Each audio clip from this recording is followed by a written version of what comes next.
We provide you the platform to turn your dreams into reality. Give wings to your aspirations with KR Mangalam University.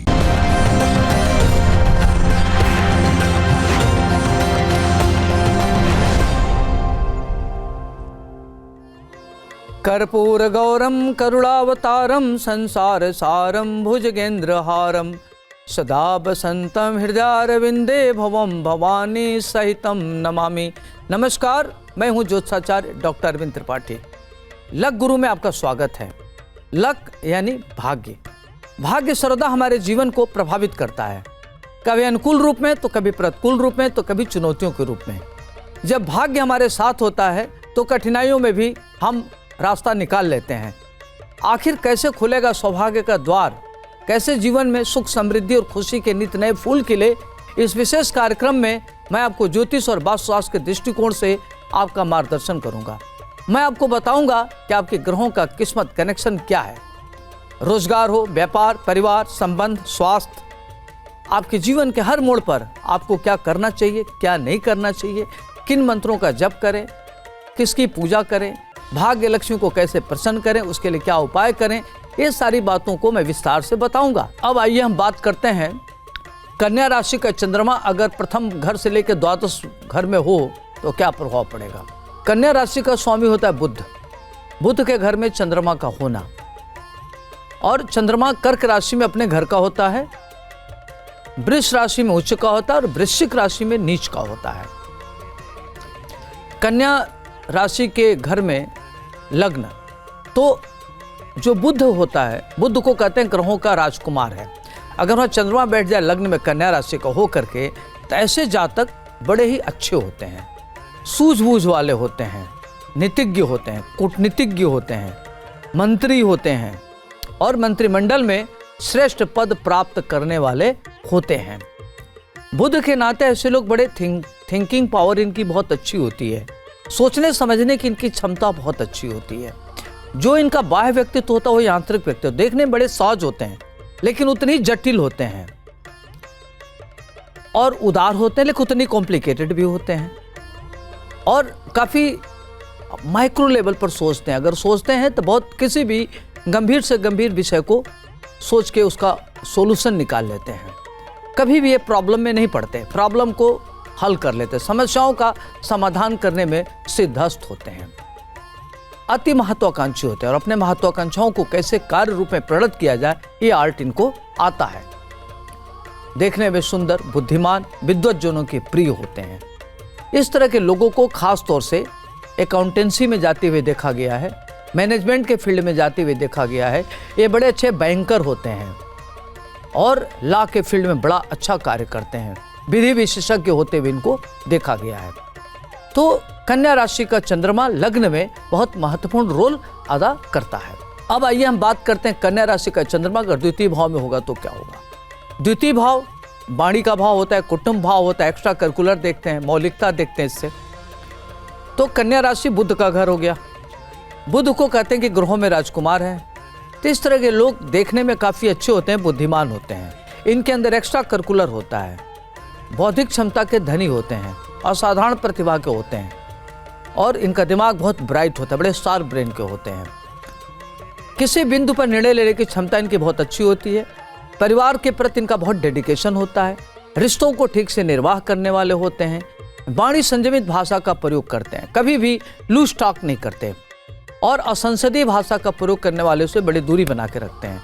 बड़े अनुशासित होते हैं और अनुशासन प्रिय भी होते हैं। इनकी अपेक्षाएं बड़ी सीमित होती है, बहुत ज़्यादा किसी से अपेक्षा नहीं रखते, तो बड़े मौज में रहते हैं। प्रभु में इनकी बड़ी आस्था होती है। इस तरह के लोग बड़े आस्तिक विचारधारा के होते हैं।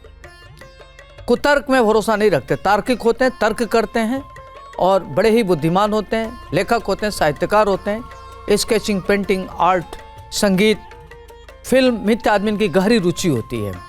मीडिया के फील्ड में बड़ा काम करते हैं, चाहे प्रिंट मीडिया में चाहे इलेक्ट्रॉनिक मीडिया में, अच्छा उससे धन अर्जित करते हैं।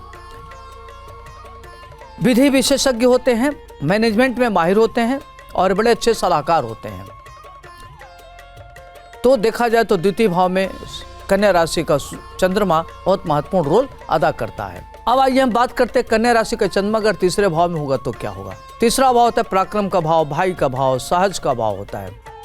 तो तीसरे भाव में लोग थोड़ा सा अपने चीज़ों को बहुत ही संवेदनशीलता के साथ कार्य करने वाले होते हैं। किसी बिंदु को बहुत ऑर्गेनाइज होकर करते हैं, ऑर्गेनाइज होते हैं, डिसिप्लिन में रहते हैं, दूसरों से भी उम्मीद करते हैं कि अगला भी अनुशासित रहे। और परिवार के प्रति इनका जबरदस्त डेडिकेशन होता है, अपने भाई बहनों को मानते हैं, पारिवारिक दायित्व को पूर्ण करते हैं और जो भी जिम्मेदारी दी जाती है उसका ठीक से निर्वाह करते हैं। समाज में उनकी बहुत अच्छी भूमिका होती है, नेतृत्व करने की इनकी क्षमता जबरदस्त होती है।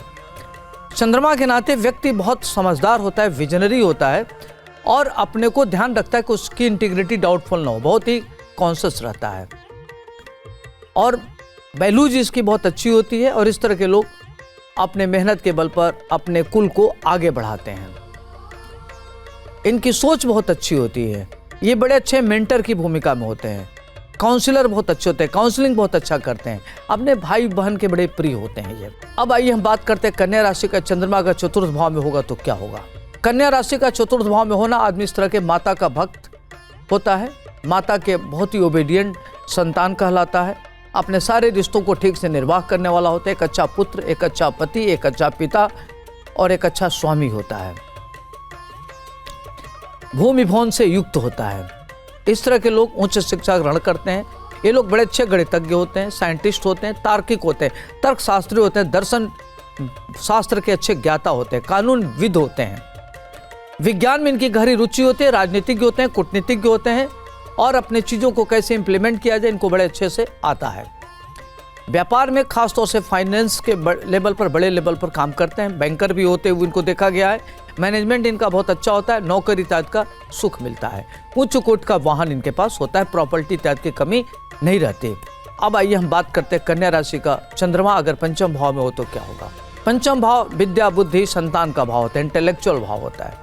तो इस तरह के लोगों का इंट्यूटिव पावर बहुत अच्छी होती है। इस तरह के लोग गणितज्ञ होते हैं, साहित्यकार होते हैं, संगीतज्ञ होते हैं और एक्स्ट्रा करिकुलर इनके अंदर ज़बरदस्त होती है, इंट्यूटिव होते हैं और धर्म के मर्मज्ञ होते हैं, धर्म के मर्म को जानने वाले होते हैं, विधि विशेषज्ञ होते हैं। इनकी संतानें बहुत अच्छा करती हैं, संतान के बड़े प्रिय होते हैं, संतान की टेरिटरी में दखलंदाजी नहीं करते, बहुत ही स्वतंत्र स्वच्छंद विचारधारा के होते हैं, किसी पर न दबाव बनाते हैं न किसी का दबाव बर्दाश्त करते हैं, किसी से कन्विंस नहीं होते क्योंकि खुद बड़े इंटेलेक्चुअल होते हैं।